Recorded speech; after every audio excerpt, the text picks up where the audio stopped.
Today I'm going to be giving you guys an in-depth view on how I make my bone marrow infused compound butter.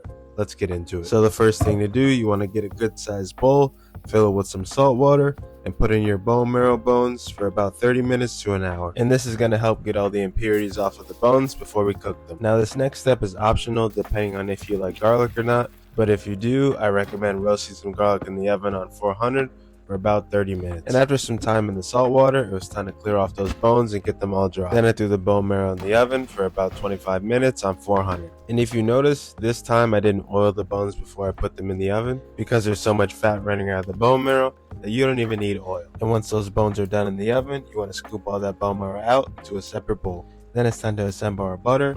It's important to make sure your butter is softened.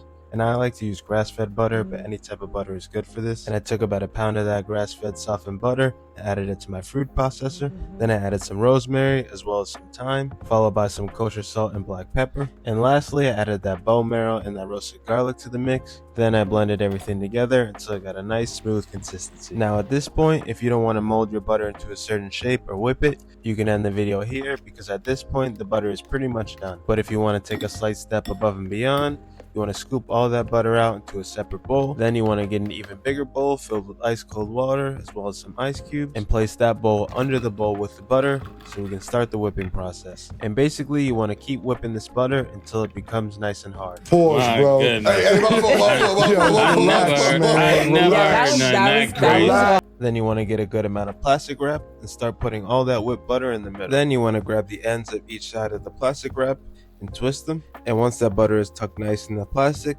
all you have to do next is just roll it out. Next, I recommend letting it sit in the fridge for about an hour or two, or letting it sit in the freezer for 20 to 30 minutes. But in the end, you should get something like this. It's perfect on steaks, chicken, eggs, anything with butter. But I want to know what you guys think in the comments. Please like, share, subscribe, and comment. And as always, have a great day.